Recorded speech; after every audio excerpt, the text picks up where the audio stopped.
In the year 1119, beneath the cold stone floors of a Jerusalem church, 9 knights knelt in silence, not in prayer, but in excavation.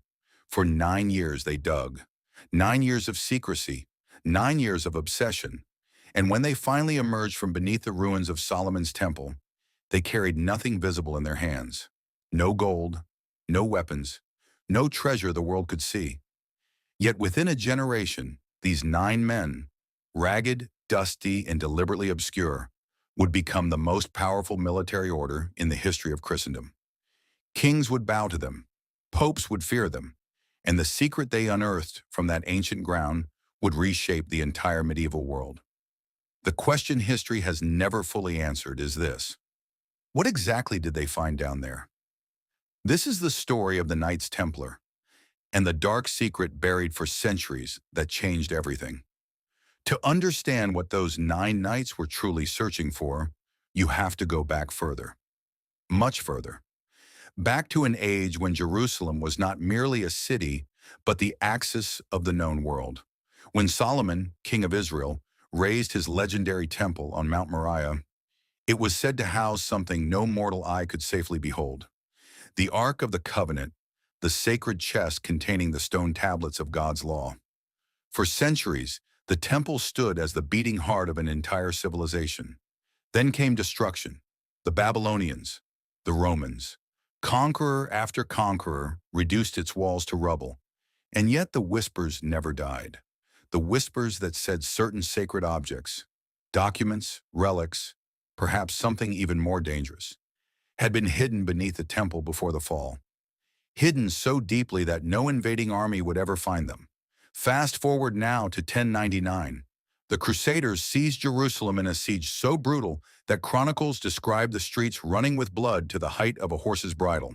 In the aftermath, Christian Europe plants its flag in the Holy Land and begins to build a new order atop an ancient one. The ruins of Solomon's temple become the headquarters of a newly formed fighting force, and it is here, in the shadow of that ancient catastrophe, that 9 French knights approach King Baldwin II of Jerusalem with a peculiar request. They do not ask for land. They do not ask for wealth. They ask only for permission to live within the ruins of the temple.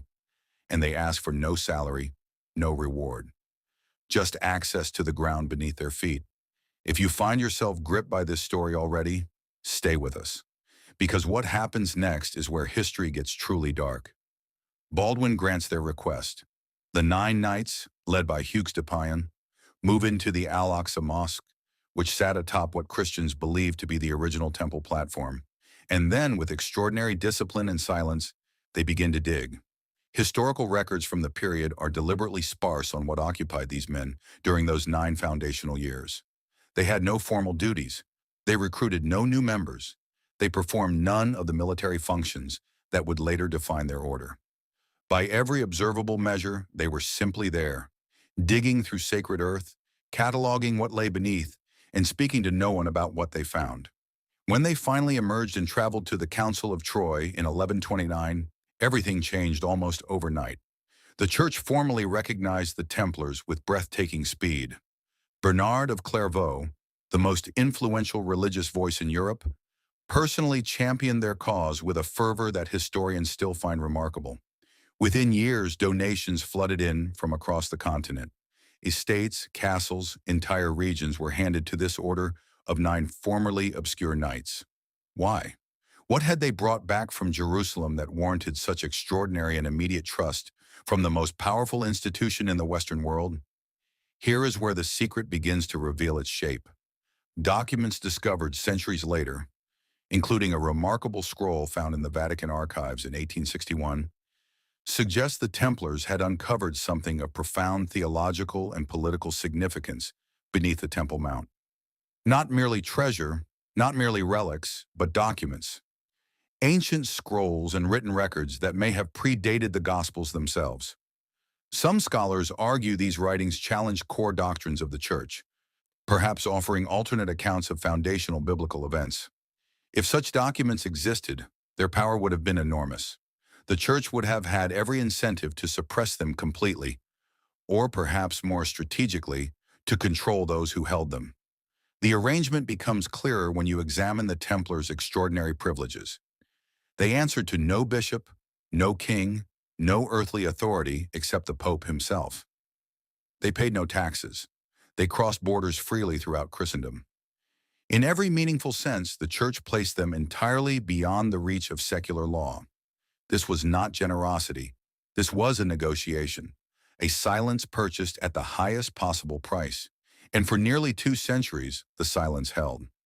If this story is opening your eyes to the hidden machinery of medieval power, consider subscribing, because this channel goes where the textbooks refuse to follow.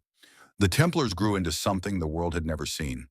They invented the concept of international banking, issuing letters of credit that allowed pilgrims to travel safely without carrying gold.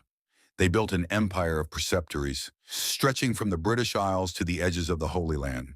Their white mantles, marked with the Red Cross, became the most feared and respected symbol of the age.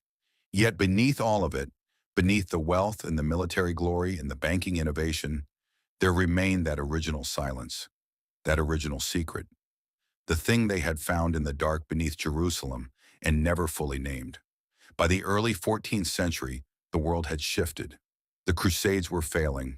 The Holy Land was slipping from Christian control. The Templars, once indispensable, were becoming inconvenient, and inconvenient men with dangerous secrets rarely survive the calculations of powerful kings. On the 13th of October, 1307, a Friday, King Philip IV of France struck. In a single coordinated dawn raid across the entire kingdom, every Templar in France was arrested simultaneously. The charges were spectacular and deliberately obscene: heresy, idolatry, worship of a mysterious idol called Baphomet, and rituals so dark the transcripts were sealed for centuries. Under torture, confessions poured forth, though many knights recanted the moment the instruments were removed, a detail the Inquisition carefully omitted from its summaries. The last Grand Master of the Knights Templar, Jacques de Molay, was brought before a crowd in Paris in 1314 and burned alive on a small island in the Seine. As the flames rose around him, witnesses recorded that he spoke his final words with an eerie, composed clarity. He recanted his forced confession. He declared the Templars innocent, and he summoned both Pope Clement V and King Philip IV to answer before God within the year. Both men were dead within 12 months. Whether that chilling conclusion is coincidence or something else entirely, history leaves deliberately unanswered. But the question that lingers, the question that has haunted scholars, archaeologists, and historians for 7 centuries, is not really about curses or revenge. It is about what was destroyed along with those men. When the Templar libraries were burned, when their vaults were seized and their records scattered, how much of what they found beneath Solomon's temple was lost forever? What did those 9 men carry up from the dark into the light of 1128, only to have it swallowed once more by the deliberate machinery of erasure? The treasure of the Templars has never been found. The documents, if they existed, have never surfaced. The secret they buried their lives to protect remains, in the truest sense, buried still. But perhaps that is precisely the point. Perhaps the most powerful secrets are not the ones that are revealed, but the ones that force you to ask, even 700 years later, in the quiet of your own imagination. What if it was true? What if beneath the stone and the silence and the centuries of carefully constructed forgetting, something waits still, patient, ancient, and unchanged? For the moment the world is finally ready to hear it,